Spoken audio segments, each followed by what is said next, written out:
You're listening to WICR's Radiothon 2013, broadcasting live from the basement of the Penta until midnight tonight. Listen live on Ustream.com, live365.com. Just search WICR, and don't be afraid to visit our Facebook page, facebook.com/WICR Iona College Radio, and follow us on Twitter at Iona WICR. Getting back to the baseball conversation, Jonathan Stanka here with Jersey Joe at the Sports Roundtable, discussing the blockbuster trade, the highlight of the fall so far for baseball in the offseason.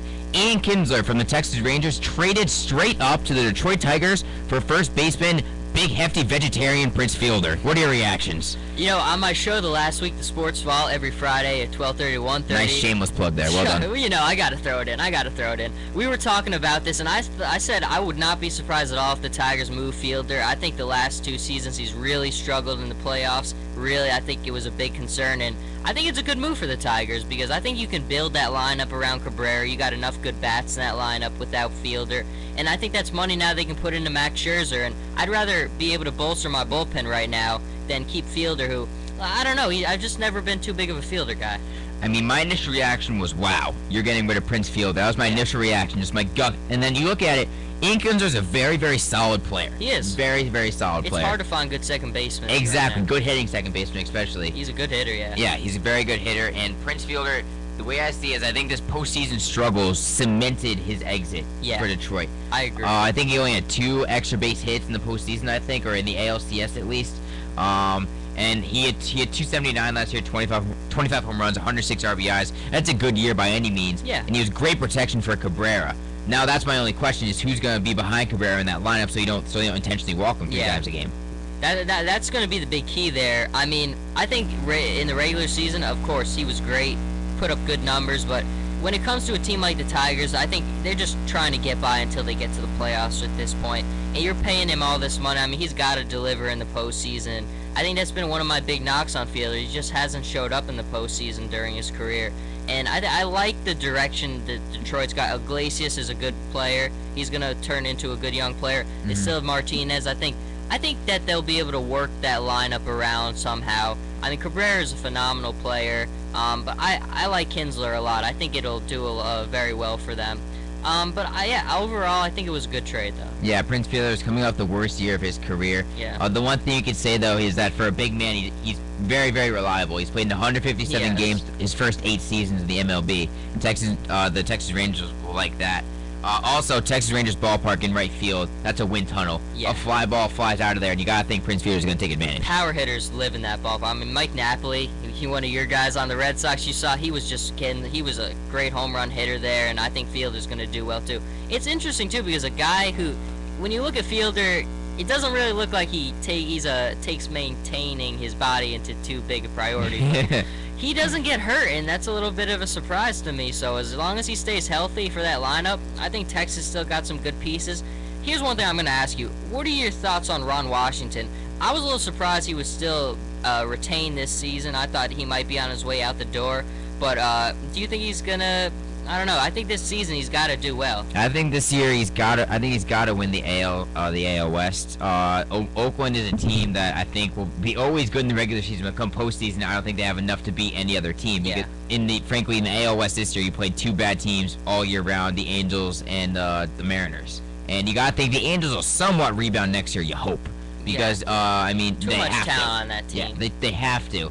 Listen, the Rangers with this though, now you got Adrian Beltre, Nelson Cruz, and Prince Fielder. Maybe as their 3, 4, 5, combine that whichever way you want. That is pretty deadly. Beltre is one of the best hitters in the MLB. I love Beltre. I mean, that's a solid lineup right there. It really is. When he gets down on that one knee and then clocks those home runs, awesome. Weird swing. The one thing I'm worried about them a little bit though is the pitching. Like, I'm still a little bit concerned about the pitching. Darvish, you know what you're getting from him. No concerns from him, but out of the bullpen has been a little bit of concern for me over the years as well. But Ron Washington, I don't know. I'm just not sold on the guy. The Angels I want to go to for a minute, though, because it's just a weird team. Pujols obviously injured this year, and I think maybe part of him struggling the last 2 seasons has been that injury. But overall, I mean, he's getting up there in age. Hamilton didn't have a very good year. No, Hamilton was a dud. I mean, I'm not sure about this team. Pitching is a big concern for this team. Weaver, of course, he's a solid, but I just don't know. I'm very concerned with the Angels. Yeah, I mean, a big thing for me is how good does St. Louis look after getting rid of Pujols? Oh yeah. How good do they look right now with that deal? And Josh Hamilton, I think his struggles spell real trouble. Absolutely. Because he wasn't that good for that many years before the Angels picked him up. And now you got to wonder, was he a short-term sensation?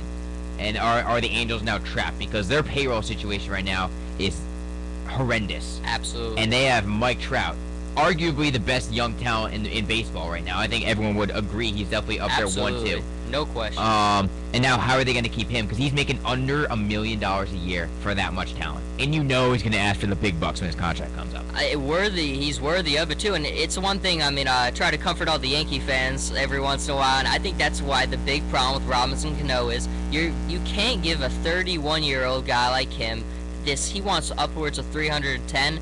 It doesn't work like that. I mean, it's insane. You look at teams who give out these types of contracts, they don't work. When you're aging, the numbers are declining. Those contracts in the MLB, I think, hopefully we don't see teams going that way anymore, because I think the Angels have showed us that they just don't work out. What's the maximum year deal you'd give Robinson Cano right now?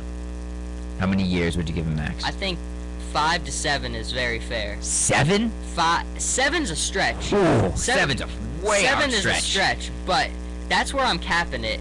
I've read some places that's where the Yanks are capping it right now. I would be comfortable with 5 years, $125 million. I think that's a very fair offer for a second baseman. He's 31. The Yanks are not in a position where they're going to be really able to compete right now.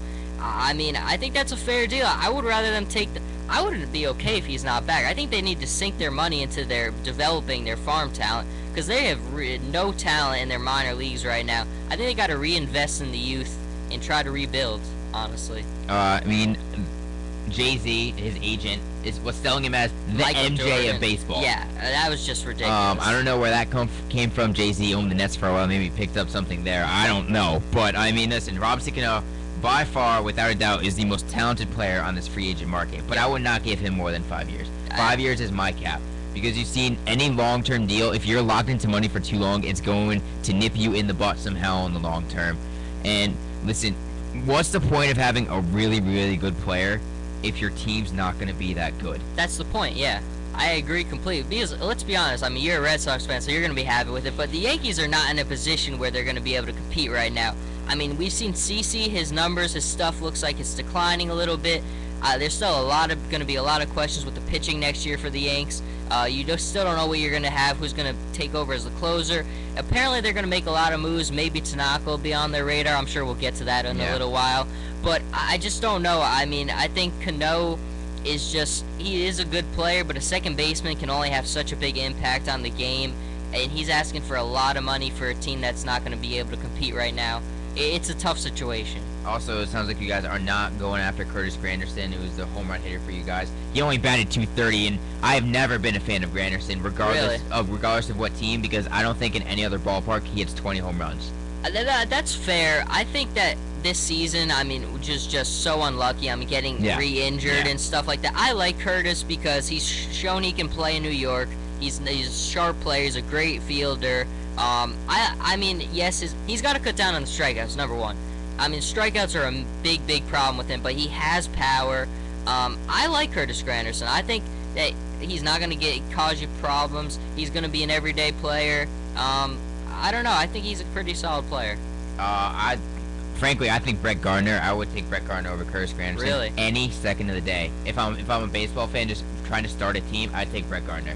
Fielding wise, it's hard to argue against. I mean, he's got Gardner's arm is a little. His arm, yeah. I mean, hitting, he's got to work on it a little bit. He's scrappy. He's scrappy. Good word to describe him. But you're not going to find a lot of guys with as good a glove as him. I mean, man, you can count on him in the outfield. I'm never concerned with him. He's a good player, too. I mean, I don't know. The Yanks have a lot of question marks right now. They really do. I mean, that's okay with me as a Red Sox fan. That's perfect. Yeah, I know you're happy Keep the question about marks that. coming. Keep them rolling. Keep them rolling. But Robinson Cano is going to be the big storyline heading into the offseason. Who's going to sign him? He met with the Mets. As crazy as that is, I don't think Mets fans want him. No. I think, honestly, that meeting was just for leverage sake from the New York standpoint. Makes the Mets feel a little bit good. I mean, I guess so. Also, I mean, the Yankees, they're going to be looking at other players like catcher. Brian McCann. Brian McCann. I think that race is going to be between the Red Sox and the Yankees. Who's going to offer more money? Carlos Beltran too is one I got my eye on. I mean, I like Beltran. A lot of teams are apparently going out. I think they're saying the Orioles, the Red Sox, or the Yanks are the three big ones. Mm-hmm. But it's like I keep saying, the Yanks are not in a position to compete right now. I like Beltran, but for a guy who's aging like he is, I think he's got to go to a competitor right now. And you'd probably have to say the Orioles or the Red Sox are definitely in a better position to compete right now than the Yanks. So I like him. I think he'd be a good guy for the clubhouse, but I'd rather put the money into somebody else who you can build over long term, I think. I'm frankly shocked that the Red Sox are looking at Carlos Beltran. If you look at our outfield right now, we had Jacoby Ellsbury in center. We had Shane Victorino in right, and we had a patrol in left, Johnny Gomes and Daniel Nava. Yeah. And you know what? Johnny Gomes only batted .230, but he was the best .230 hitter in baseball, in my opinion, with the amount of clutch hits he got had. big hits. That's the one thing I characterize the Red Sox all year. They're such an opportunistic lineup. Sometimes the numbers weren't there, but when they needed a hit all year, doesn't matter when it was, somebody got a hit for that team, and they just had a remarkable year. I mean, it was tough to watch for me, but you got to give them a lot of credit. Tears of joy. But, I mean, the way I see it, though, is that where Ellsbury lands is going to dictate a lot this offseason. Because if he stays in the American League and goes to a contending team, because the Rangers are interested in him, if he goes to the Rangers, that's going to put the Rangers lineup, I think, above everyone else's with the dynamic speed that Ellsbury can bring to the top of the lineup. True. And also, Jacoby Ellsbury's contract, whatever he gets is going to affect Shin-Soo Choo, what he's going to get in the off-market as well. Here's my one concern, because the Yankees obviously had a lot of talks about maybe Ellsbury. The one thing I'll ask you, since you watch him a lot, I'm not convinced he's going to be able to be healthy. I just haven't seen it on a consistent basis. Do you think he's going to be able to stay healthy? I think this year, for the most part, he was pretty healthy. I think the worst part's behind him. I think a lot of the reason why I wasn't healthy 2 years ago is because he was playing for Bobby Valentine. He didn't want to come back. That's a good point. I don't think the team was playing well, and I don't think he rushed to come back to play on a losing team. I think with John Farrell, though, I think he got reinvigorated, focused more on his health, and I think it had a direct impact on his game. The one thing that worried me was not as much power numbers. Only 9 home runs. I think he had 27 3 years ago when he was an MVP candidate. But that's the only thing. But that also depends on the ballpark. I mean, right field in Fenway is pretty deep if you're not hugging that pesky pole. So, I mean, I think if he goes anywhere, if he went to the Yankees, I'd be furious. I know there's a lot of talk about him, but I wouldn't go after. The health really concerns me.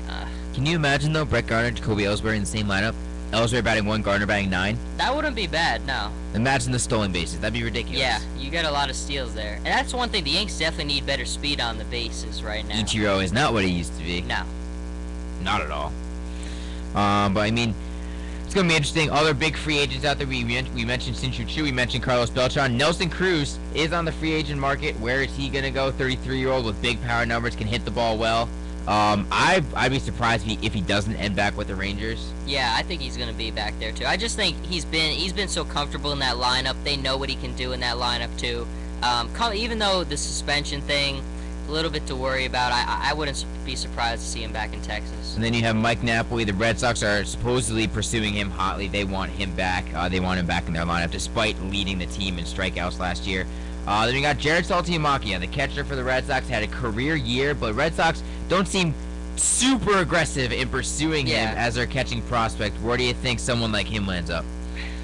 He's a Boston guy to me, you know. You look at him, you look at the beard and everything. He's a Boston guy. I mean, look, it's not pretty all the time, but he's a serviceable catcher.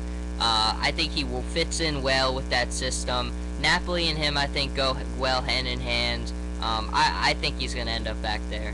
I mean, I wouldn't mind it at all. His beard was glorious. Also, did you hear the Red Sox? Shane Victorino, David Ortiz shaved their beard for charity. And they were selling it, right? They're selling hairballs of Shane Victorino, David Ortiz. I mean, that's crazy. I've never heard that before. Are you the type of kid who goes and buys their favorite Red Sox players' beards? No, I'm not that bad. Though the Red Sox DVD is getting released tomorrow, so I will be buying that championship I'll show you DVD. my Miami Heat one. I'm sure it's a lot better presentation than yours, but. And on that, we're gonna take a break. We'll get into the basketball after this break, because I'm gonna tell you right now the Heat have a lot of trouble in the East. Ooh. The Indiana Pacers, baby. Paul George. We'll get to it. We'll get into it. Heat. We'll be back here more. It's a Sports Roundtable here on WICR.